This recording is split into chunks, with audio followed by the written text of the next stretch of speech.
Let your eyelids grow as heavy as the dust from which the first woman was shaped, and let yourself fall, slowly, into a story older than the first locked door. Imagine for a moment that you are standing at the edge of a half-finished garden, just before the world had learned the meaning of obedience. The light is the color of wet copper. The air is warm and full of the smell of overturned earth. And there, in front of you, two figures of clay are rising from the same patch of soil, both shaped from the same handful of red dust, both breathing for the very first time, both, in this brief, forgotten instant, perfectly equal. You can stay with that image. You can let it settle behind your eyes the way a candle settles into its own pool of wax, because this is where the long, quiet history begins. Not with a serpent, not with an apple, but with two creatures of equal weight, standing in a garden that did not yet know which of them was meant to kneel. Her name, as it would later be remembered, was Lilith. She was, according to the oldest layer of the legend, the first wife of Adam, made not from his rib, not from his side, not from the soft, slow afterthought of a sleeping man, but from the very same earth, in the very same moment, by the very same patient hand. And it is precisely this small, devastating detail, this matter of shared dust and shared breath, that the world would spend the next 3,000 years trying, very gently, to forget. The earliest written mark of her name does not come to us from Eden at all. It comes to us from a single, strange line buried inside the prophecies of Isaiah, in a chapter describing the slow undoing of an entire kingdom. The kingdom is called Edom. In the prophet's vision, its towers have fallen, its gates have sunk into the sand, its bright cities have been given back to the long, soft work of ruin. Settle deeper now, into the long quiet of the desert wind that has been moving since before the first prayer was spoken. Picture this place. The fortress walls are no longer white.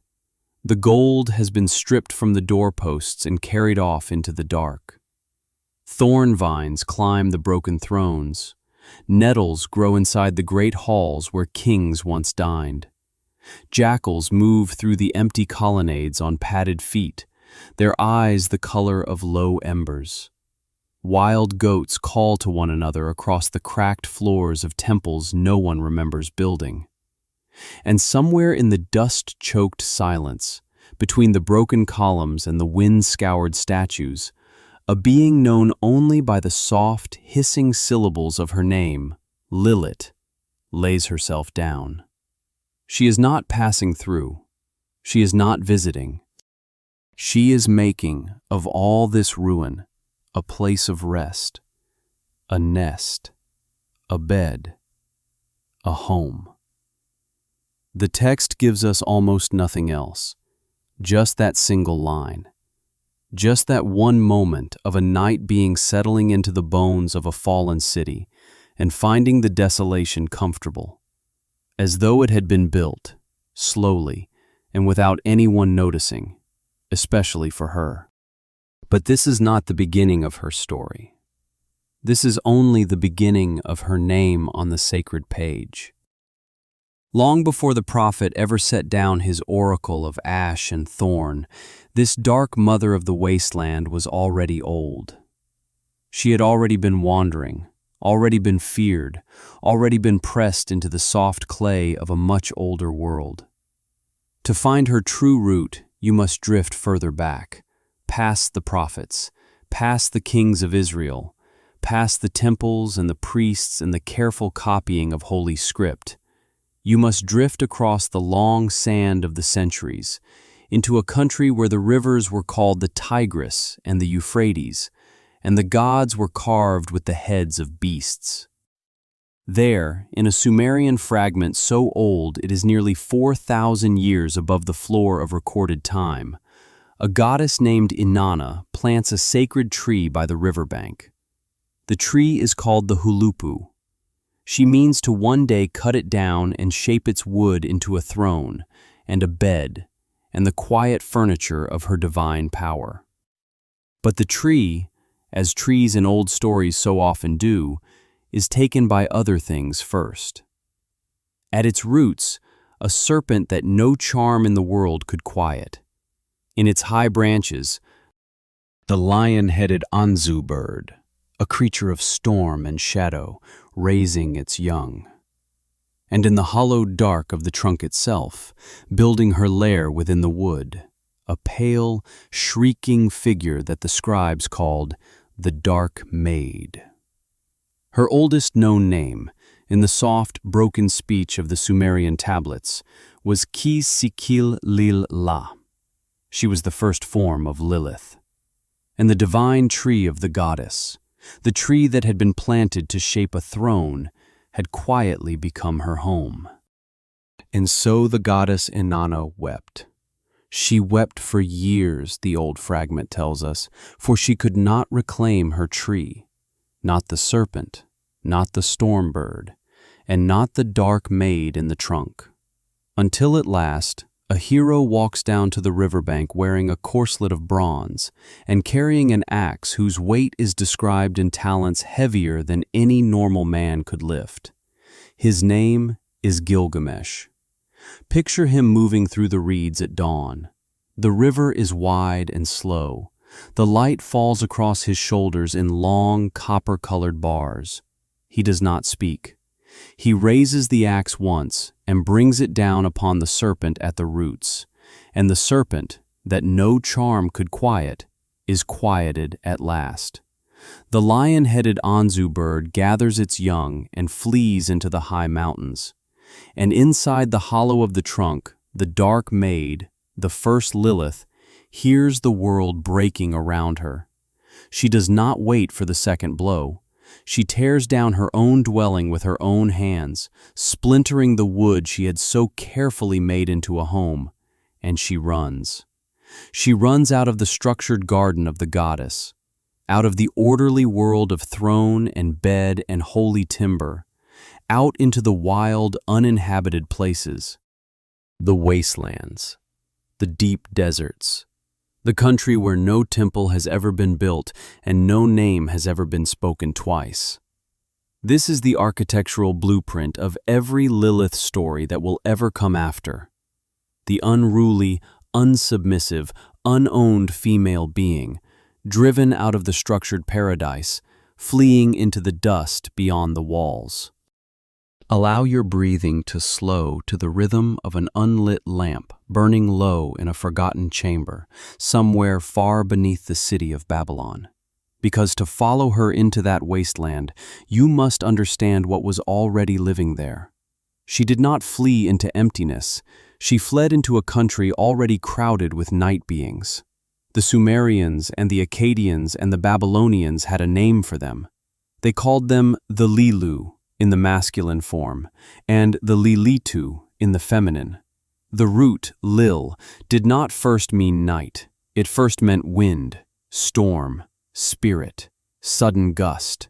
These were the demons of the dust devil and the desert squall, the things that came rushing across the open plain to scour the skin and steal the breath from the lungs of travelers caught alone after dark. They carried disease in their wings. They carried fevers and madness and the slow shutting of the eyes. They were thought to slip through the windows of houses, into the rooms of the sleeping, and to lie down beside young men and young women who had not yet found a marriage bed of their own. The wind became the night became the bedroom became the cradle. And as the Mesopotamian world bled slowly into the Hebrew one, the soft Akkadian word Lil quietly fused with the Hebrew word for night, Lila, until the storm demon and the night demon were no longer two creatures, but one. A wind that arrived only after sundown, a spirit that did its harvest only in the dark. And there was another, older horror waiting for her in that country. A horror larger than the Lilu. A horror with a name that the scribes only wrote down with great care. Her name was Lamashtu. She was not a wandering wind spirit.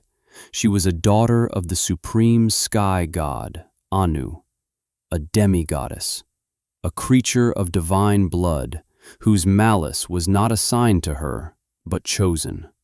She acted on no one's orders but her own.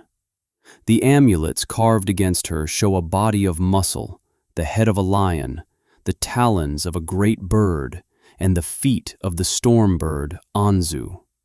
She is shown riding the back of a donkey through the river of the dead.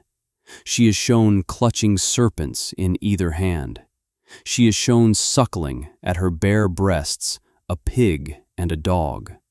And what she hungered for, what no offering could ever quite satisfy, was the blood of pregnant women and the soft, warm breath of the newborn snatched from the nursing breast. Over the centuries, the line between Lilith and Lamashtu blurred. The wind demon absorbed the divine lineage. The desert spirit inherited the unprovoked, autonomous malice.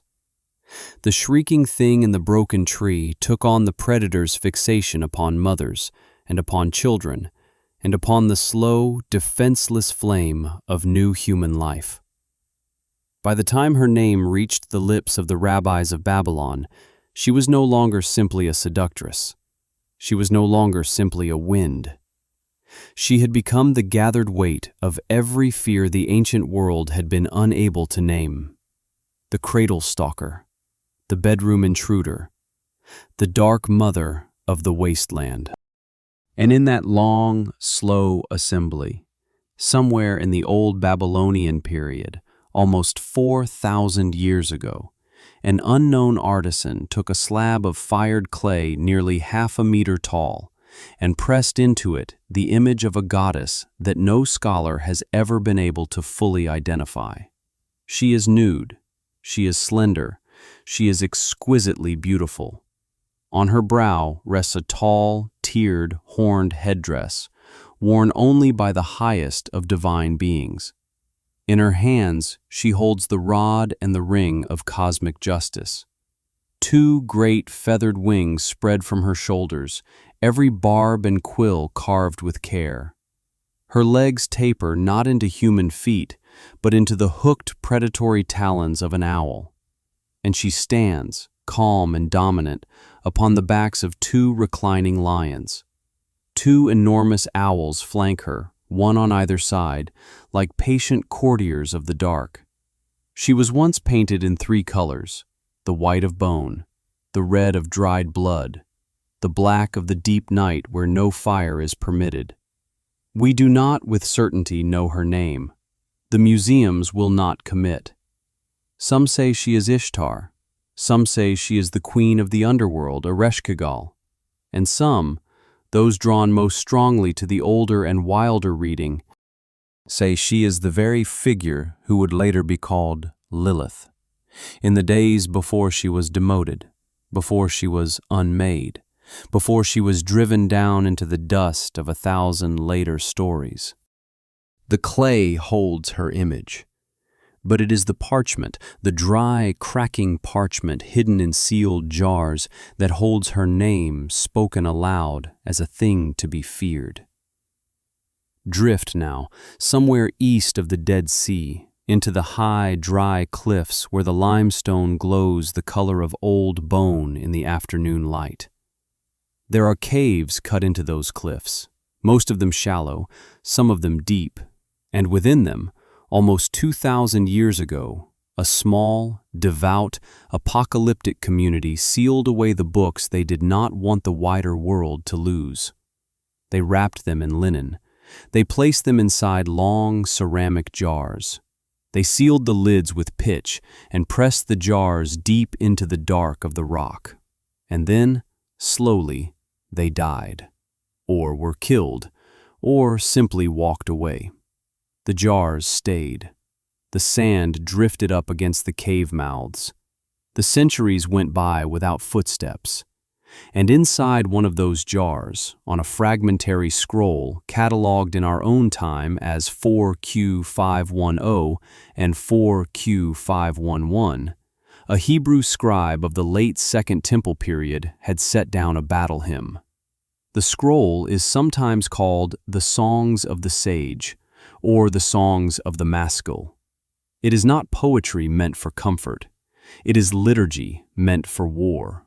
Spiritual war. War against the unseen things that tear at human reason in the long hours after the lamps have been put out. The instructor, the maskil, lifts his voice in the hush and proclaims his divine authority to startle, to unsettle, and to push back all the spirits of the destroying angels, the spirits of the bastards, the demons, the howlers, the dwellers in the desert. And then, quite calmly, he names her, Lilith. Her name is set down beside the names of the destroying messengers, beside the bastard offspring of the fallen ones, beside the unclean things that fall upon men without warning to lead them astray. This is not a footnote. This is not a poet's flourish. This is a sectarian community living in active, daily dread of an entity they believed walked their nights with sanctioned and destructive freedom. And the company they place her in is, perhaps, the most striking detail of all. The bastards. That word, in this context, points to a very specific theology. It points to the book of Enoch, to the long, slow, terrible story of the Watchers, the angels who descended from the high heavens, who took human women as their wives, and who fathered upon them the giant offspring known as the Nephilim. Lilith, in the eyes of the Qumran community, was kin to that catastrophe. She was placed inside the same demonological architecture as the children of fallen angels. Not a household nuisance, not a folk tale. A fundamental agent of cosmic disorder, born of the same primordial wound through which the first dark thing had ever entered the structured world. Sink lower now, into the slow, ritual breath of a community standing watch against the spirits of the night. Picture them, a handful of robed men gathered in a stone room at the edge of a wadi, the lamps burning low, the wicks barely flickering. The instructor stands at the center. His voice is steady. He intones the names of the things he is binding.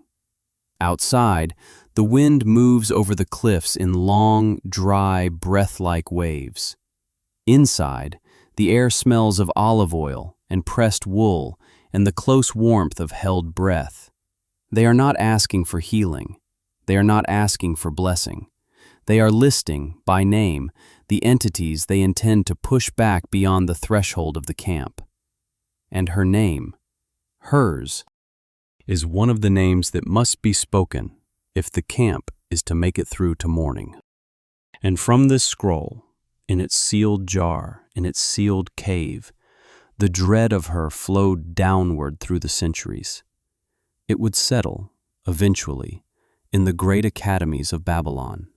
There, in the long, lamp-warm rooms where the rabbis composed the Babylonian Talmud, sometime around the 5th and 6th centuries of the Common Era, Lilith would step out of the apocalyptic battle hymn and into something far more intimate: the ordinary night, the ordinary house, the ordinary man lying down to sleep.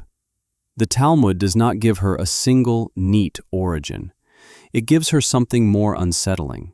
It gives her a series of small, scattered legal warnings, dropped into the body of the law the way splinters of bones settle into old soil. Tractate Shabbat, folio 151b. Rabbi Hanina speaks. It is forbidden, he says, to sleep alone in a house.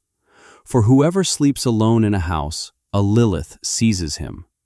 That is the entire teaching. There is no story attached. There is no ritual to undo it. There is only the warning, dropped into the law as casually as one might warn against unclean water, as though every reader already understood, as though every reader had already heard, somewhere in childhood, the soft shifting in the next room, and known what name to put to it. Tractate Eruvin opens her further. She is a being with long, loose hair, the rabbis say.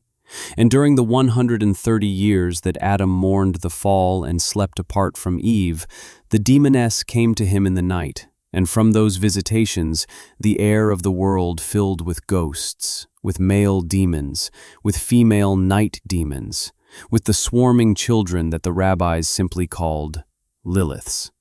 Bava Batra confirms her crown. Mother of demons, mother of Hormene, of Hormes, of names the page barely consents to record. And in Tractate Nida, the discussion turns to the gentlest, most fragile of all subjects, the trauma of childbirth. A miscarriage that emerges with wings, the rabbis say, is a Lilith. The grief of the mother is folded into the language of ritual purity, and the child that did not draw breath is given the name of the entity who hunts the cradle. The horror of the Talmudic Lilith, you begin to understand, is not the horror of the abyss. It is the horror of the bedroom door left ajar. So she enters, in the rabbinic period, into the small, dark spaces. The threshold, the pillow, the space behind the curtain. But the deeper story, the story of how she came to be feared in those small spaces, would not be set down in writing for almost another 500 years. Drift now, a little further down the long slope of the centuries, into the hush of a medieval scriptorium. The walls are stone, the window is narrow, the candle burns at the edge of a slanted desk, and the shadow of a single robed scribe leans across a folded sheet of vellum. The text he is copying has no clear author. It carries no rabbinic seal. It is a strange, sometimes scandalous little book, compiled, scholars believe, somewhere between the 8th and 10th centuries of the Common Era, in the long, lamp-bright Jewish communities of Babylonia and perhaps Persia. Its name is the Alphabet of Ben Sira, and it is here, on the dry vellum of a medieval night, that the most famous version of Lilith's story is set down for the very first time. Let your shoulders soften, the way old wax softens at the hour when the last lamp in a long corridor is finally allowed to die. The Alphabet of Ben Sira does not quote scripture. It tells a story. And the story is this. When the Holy One created the first human being, he created him alone. And then he saw that it was not good for the man to be alone. So he shaped, from the same earth, from the very same handful of soil, a woman. He set her beside Adam. He named her Lilith. And then the trouble began. They argued. They argued, the strange medieval text says, about the simplest possible thing, the position of their bodies in the act of love. Adam insists that he must be above her. Lilith refuses. "We are equal," she says, "for we were both created from the earth." He demands. She refuses again. He attempts to compel her. She will not yield. And then, in a moment so quiet it almost passes under the page, she does the one thing that no creature was ever meant to do. She speaks aloud the secret name of God, the full, four-letter, ineffable name, the name no priest is permitted to vocalize, the name that, in Jewish mysticism, is said to hold within its consonants the very architecture of the universe. She speaks it, and the name, in her mouth, becomes a key. The walls of Eden become as thin as breath. She rises into the air. She does not look back. She passes over the wall of the garden and out into the open sky. And she flies, until at last she comes to rest above the dark, churning waters of the Red Sea. This is the moment that the medieval imagination could not let go of. A creature shaped at the same instant as the first man, refusing the first hierarchy, weaponizing the holiest sound in creation, and choosing, of her own free will, to live above the deep waters of a sea so dangerous that even God's chosen people would later have to pass through it as through a tomb. She did not seek a kingdom. She did not seek a throne. She sought only to not be ruled. And the place she chose for that refusal was a country of foam, of salt spray, of black water moving under a colorless sky. The text tells us that Adam complained to the Holy One, and the Holy One sent 3 angels after her. Their names are spoken with great care: Sinoi, Sansonoi, Samangaloth. 3 names that, when set side by side and recited aloud, produce a long, dry, hissing sound, like the warning of a serpent in dry brush, like the soft crackle of a flame catching a sun-bleached branch, like the hush of wind across the lip of a sealed jar. The names themselves are a kind of weapon, a phonetic blade, a sound designed not to comfort, but to cut. Sink deeper now, into the soft dark of an unlit hour, where the last red light has long since drained from the western edge of the sea. The angels find her hovering above the water. They deliver the message of the Holy One. Return, they tell her. Return to your husband, or 100 of your children will die every single day. And here, in this single sentence, the entire scale of her secret motherhood is revealed. She does not bargain. She does not weep. She accepts the price without flinching. Let them die, she says. Let them die every day by the hundreds before she will return to Eden, before she will lie beneath a man who believes the geometry of love is a question of who is on top. The arithmetic of her acceptance, if you sit with it long enough, becomes its own quiet horror. For her to absorb the daily deletion of 100 of her own offspring without facing her own extinction, the number of her children must be uncountable. The air of the world, in the medieval imagination, is thick with them. A swarming, half-visible host of small, dark beings, born of the union of Lilith with the spilled seed of mortal men, descending nightly upon cradles, upon doorways, upon the soft eyelids of those just falling asleep. The Lilim, the children of the first refusal, the children of a mother who would rather watch them perish than crawl back to a paradise that demanded her submission. And what was promised in turn? What did the angels offer to her in the shadow of that bargain? They offered her the right to enter, freely and unimpeded, any house in which her counter-magic was not posted at the door, any cradle without the angelic names, any bedroom that had forgotten the hiss of Sinoi, Sansanoi, Samangaloth. She would honor the seal of those 3 names.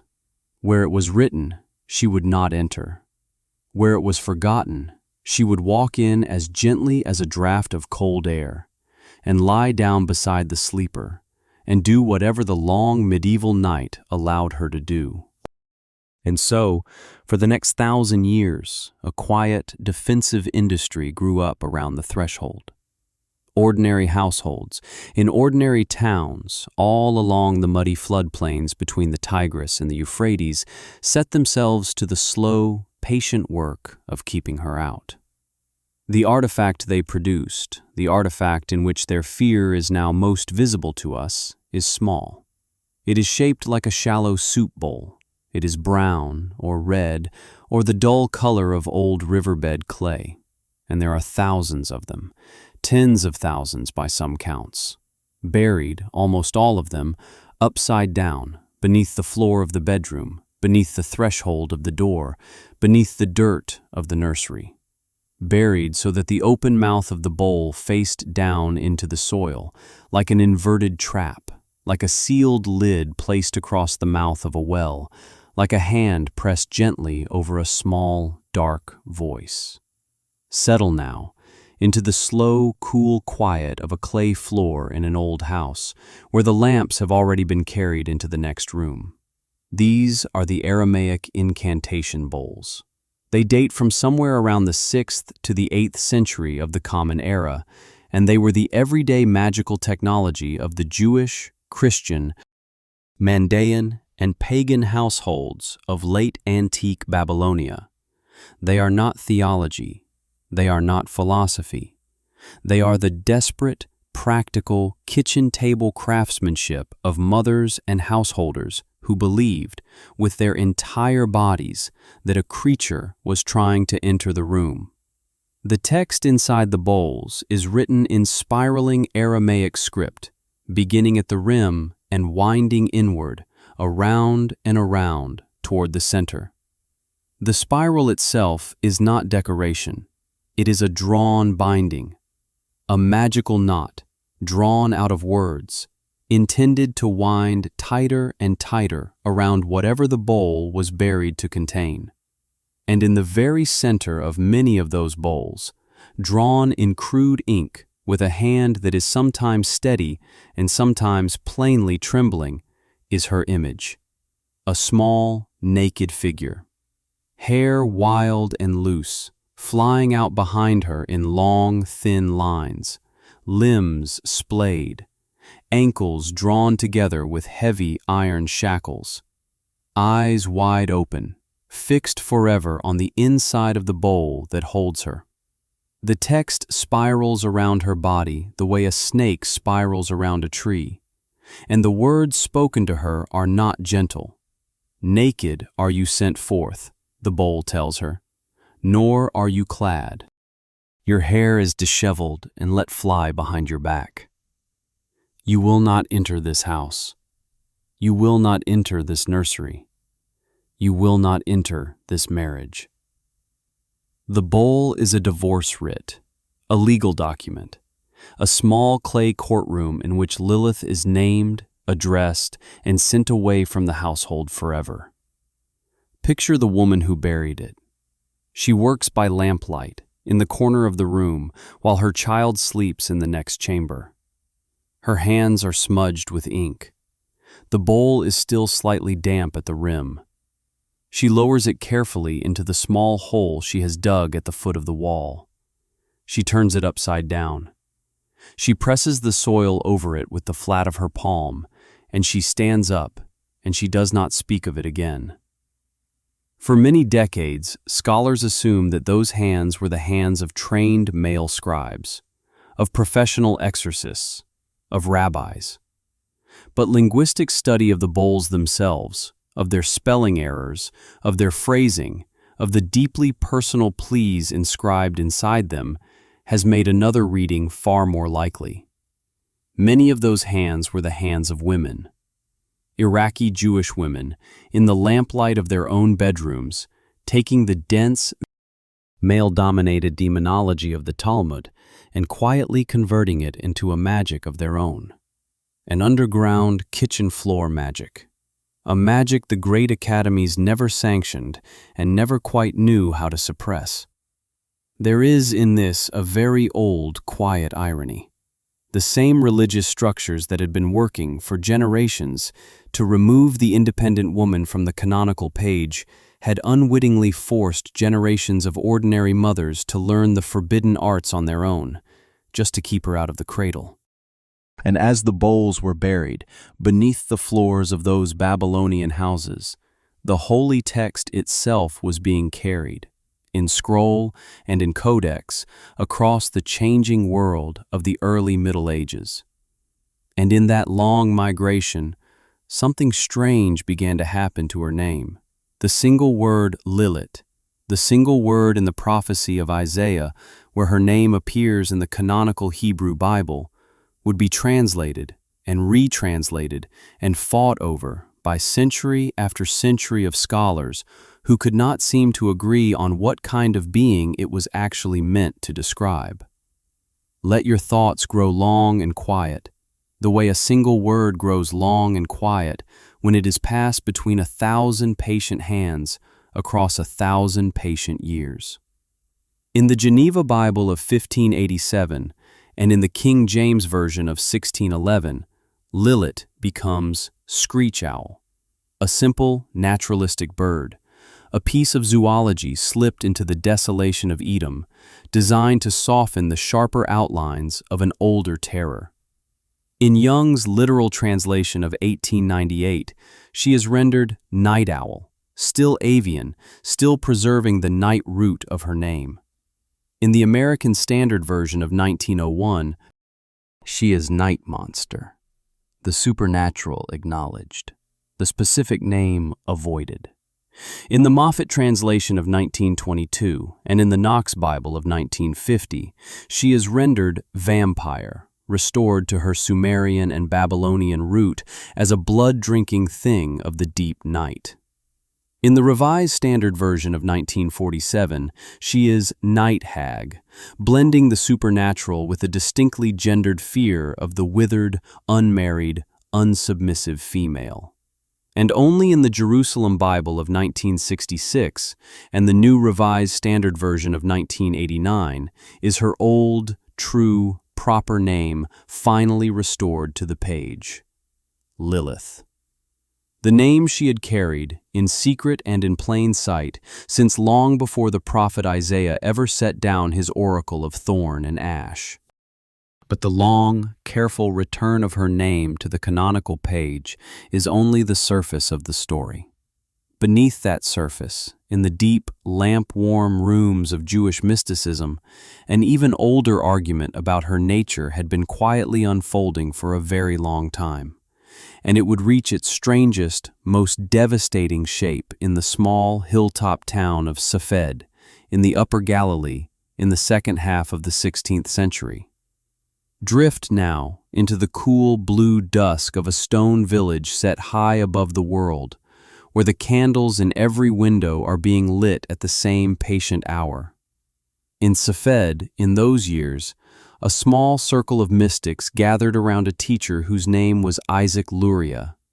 He was called the Ari, the lion. He spoke in soft, complicated sentences.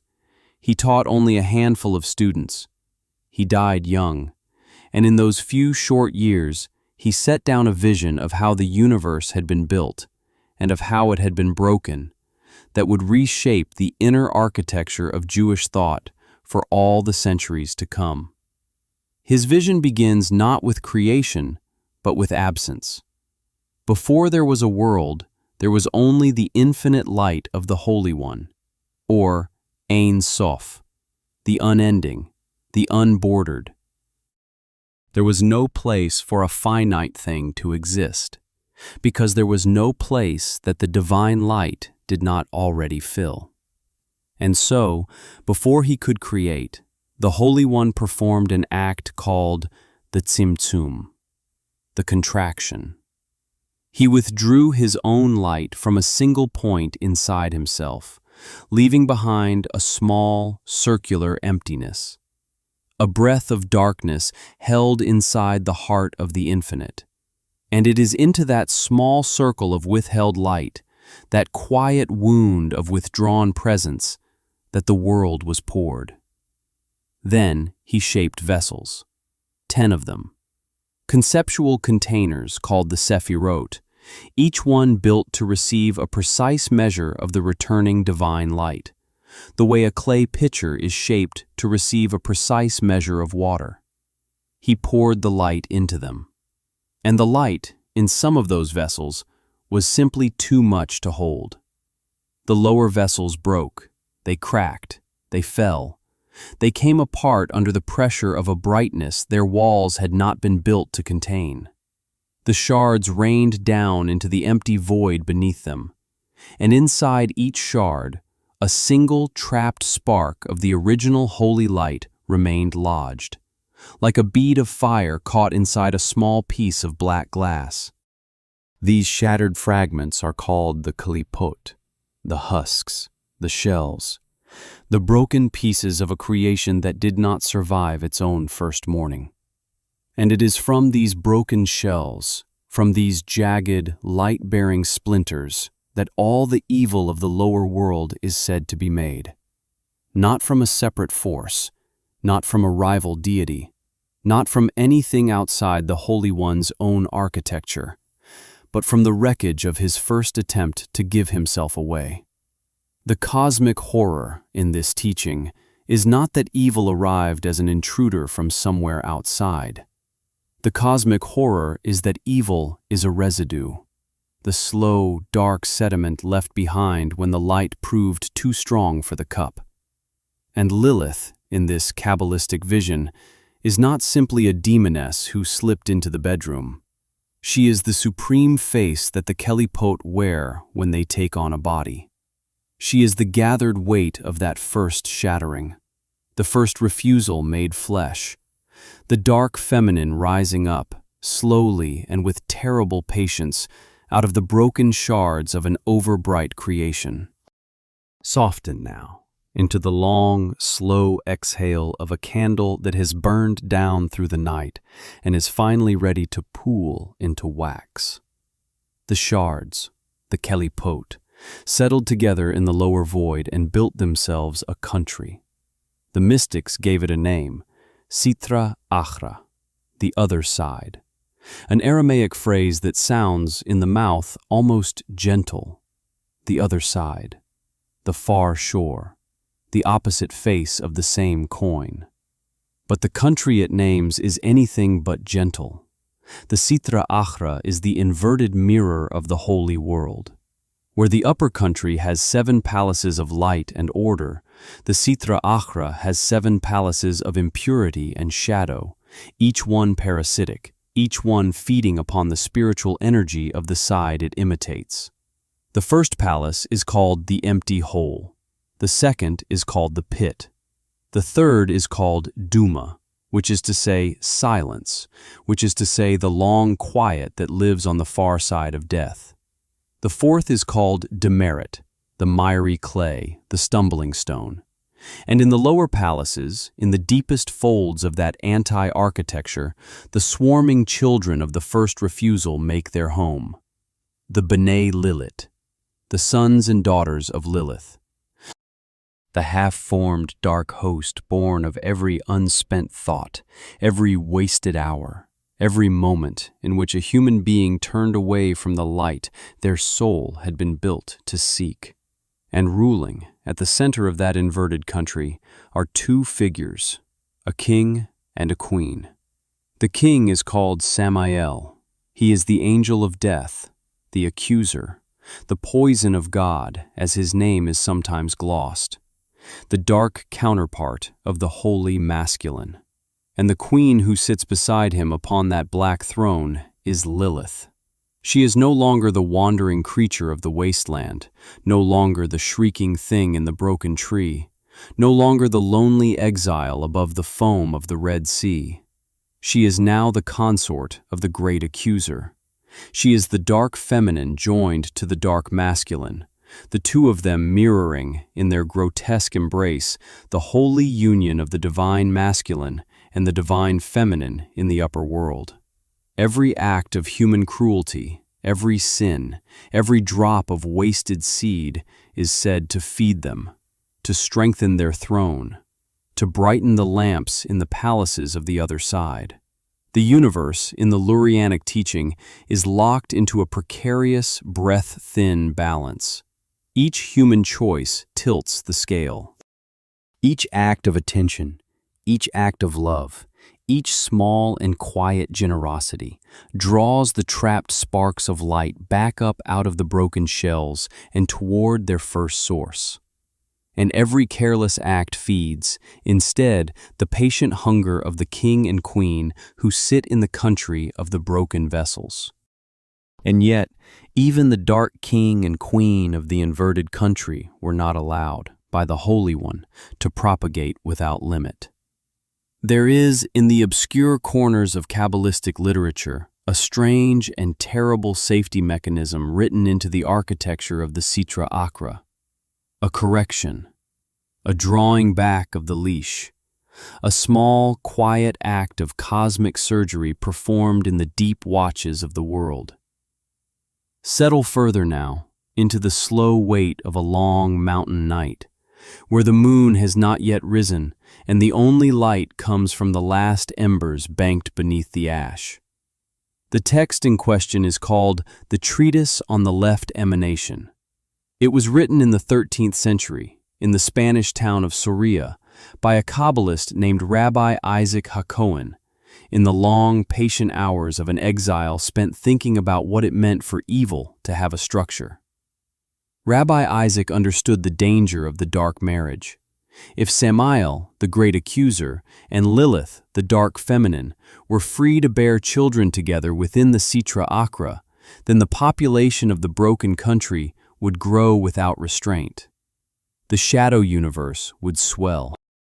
The sparks of trapped light would be buried under more and more layers of new dark matter.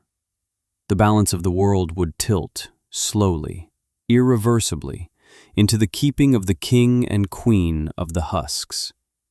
To prevent this, the old text tells us, the Holy One reached down into the abyss himself and performed a quiet correction. He took, allegorically, the great male sea beast at the bottom of the dark waters, the blind dragon, the Leviathan in its serpent form, which the Kabbalists understood as a figure of Samael, and he castrated him. He cut, in the dark, the line of Samael's dark fertility.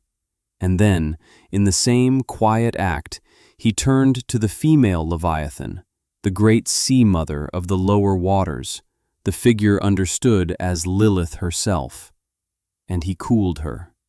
The text uses that exact soft, terrible word, cooled. He drew the warmth out of her body. He stilled the engine of her dark womb. He rendered her permanently barren within the consummation of her own marriage to the king of the other side. And so, the legend tells us, the children that fill the air of the world are no longer born of the union of the dark king and the dark queen. They cannot be. The line between them has been quietly cut. Lilith, instead, must hunt. She must roam the long rooms of the human night. She must come to the bedrooms of mortal men in the slow hours when the lamps have all gone out, and she must harvest from their dreams, from their solitude, from their sleep, the seed she can no longer receive from her own dark husband. The Lilim, in this telling, are not the offspring of Samael. They are the offspring of every man who has ever fallen asleep alone. Every drop of life spilled in the dark, in the dream, in the unguarded hour, becomes one of her children. The barrenness of her dark marriage becomes the grief of every cradle the world is later forced to bury. Let your breath grow slow as a tide that has been pulling back from the same long shore for 10,000 patient years. And then, beneath all of this, beneath the broken vessels and the dark country and the cooled body of the Queen of the Husks, there waits a final, quieter teaching, a teaching about the end. The Kabbalists, and especially the great mystical commentary called the Zohar, did not see Lilith as merely a creature of the beginning. They saw her as a creature of the close, a figure who would be present at the very last act of the cosmic story.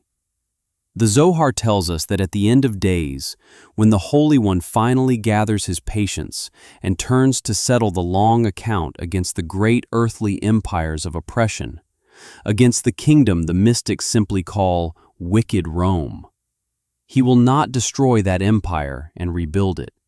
He will not purify it. He will not raise a holy city upon its ashes. Instead, in a single, breathtaking line, the Zohar says that he will give the ruins to her. He will send Lilith to dwell forever within the desolation of fallen Rome. For she, says the text, is the ruination of the world, and he will set her down as the final tenant in the broken streets of the empire she was born to inherit. Sit with that image for a long, slow moment. The columns of the great forum fallen sideways into the weeds, the marble of the basilicas chipped and stained with rain, the aqueducts cracked open along their ridges, the roads, the long, straight roads that once carried legions to every edge of the known world, now sunken into the dust, weeds growing up between the stones. And walking, slowly, through that long, emptied grandeur, in the deep blue hour before any star has risen, the figure of Lilith, the dark mother of the wasteland, restored to the wasteland, the exile of Eden, given the keys to the last city of men. She does not weep. She does not laugh. She only walks, very slowly, between the broken pillars, the way a woman walks through the rooms of a house she has finally been allowed, after a long, long absence, to come home to. This is the closing image of her in the deep mystical literature. Not a demoness chained to a bowl, not a refused wife arguing in a garden, but a long, patient queen, walking softly through the ruins of the very world that exiled her, finding the desolation comfortable, as though it had been built, slowly, and without anyone noticing, especially for her. But there is one more reading of her story still waiting in the long shadows. One more voice that the centuries did not quite manage to bury. Drift now, very gently, toward the dry red cliffs of Upper Egypt, near a small village called Nag Hammadi. It is the year 1945. A farmer, looking for soft soil to fertilize his crops, drives his shovel into the side of a hill and strikes the curve of a sealed clay jar.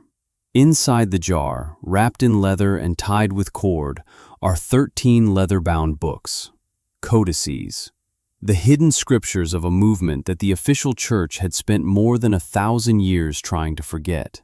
They are called the Gnostics, and among the texts inside that buried jar, in 2 of the 13 books, there is a name that is almost never spoken in our story, Nerea. The Gnostics, in their cosmology, told a very different version of Genesis. In their telling, the God who creates the material world in the opening chapters of the Hebrew Bible is not the high, true God. He is a lower, jealous, half-blind craftsman. They called him Yaldabaoth. He believes himself to be supreme. He is not. Above him, behind him, beyond his perception, sits the unknowable, true light. And humanity is a small, smuggled spark of that true light, accidentally trapped inside a body shaped by the lower God. In that telling, every refusal to bow to Yaldabaoth is not rebellion, it is awakening. It is the soul remembering what it actually is. And in the texts found in those buried codices, especially in the hypostasis of the archons and the thought of Nerea, the rebellious gestures that mainstream tradition pinned upon Lilith are pinned, instead, upon a heroine, Nerea. Some esoteric sources identify her with Naamah, who in Kabbalah is sometimes called Lilith the Younger. When Yaldabaoth and his servants try to drown the human race in the Great Flood, Nerea refuses to enter the ark. She raises her hand, and by her own divine fire, she burns the ark to the ground. When the lower powers attempt to violate her, she cries out, not to the lower God, but past him, into the high country above him. And from that high country, a great luminary named Lilith descends to her and tells her the secret she had always carried in her body without quite knowing it. Her spirit is not the lower God's property. She does not answer to the rulers of the material world. She is, and has always been, a child of the true light. In this Gnostic frame, the very first refusal in Eden, The refusal that the rabbis later called demonic pride is recast as the very first human awakening, the first soul to remember its true origin, the first creature in the new world to understand that the geometry of submission was not, in fact, written into the foundations of being. The cosmic horror in this reading becomes a cosmic possibility. Perhaps the woman driven out of the garden was not the dark mother of the wasteland at all. Perhaps she was the first quiet sound of the long, patient, slow unmaking of every false king who has ever sat on a stolen throne. We do not need to choose, you and I, between these readings. The story is large enough to hold all of them.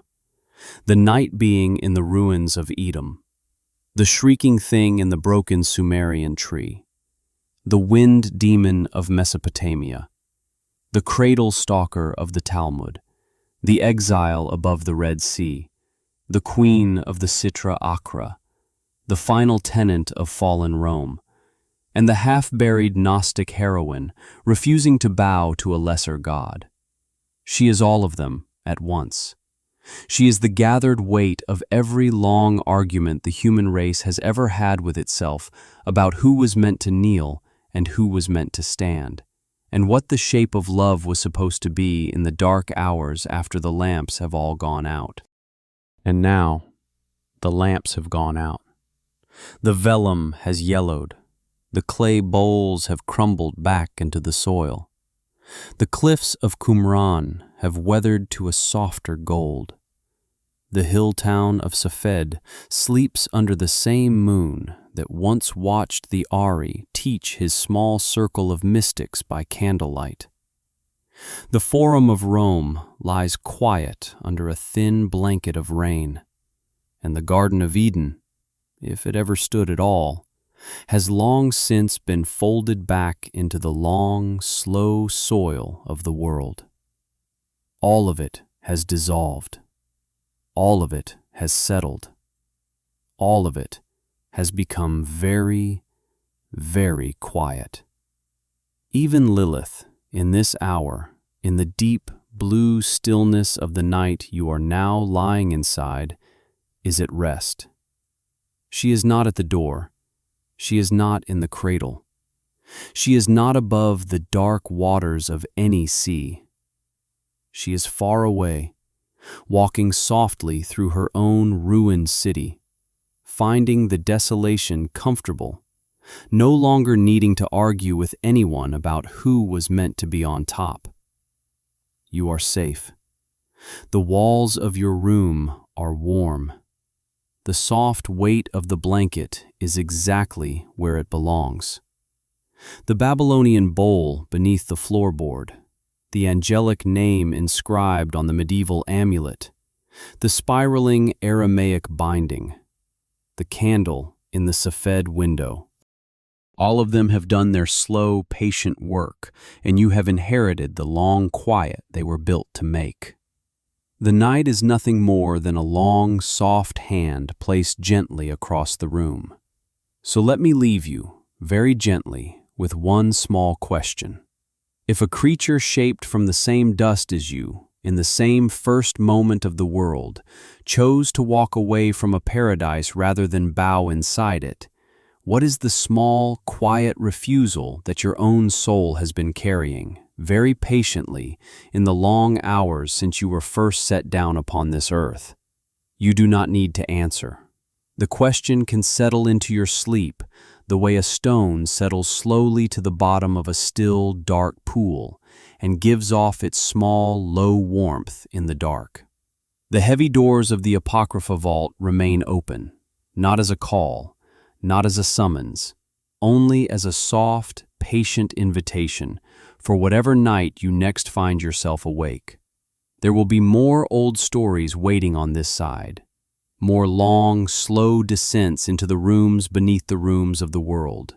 Until then, let your breath grow slow, let your shoulders unfold, and let the dark mother of the wasteland walk on without you, into her own old country, while you stay here, warm and quiet and wholly your own.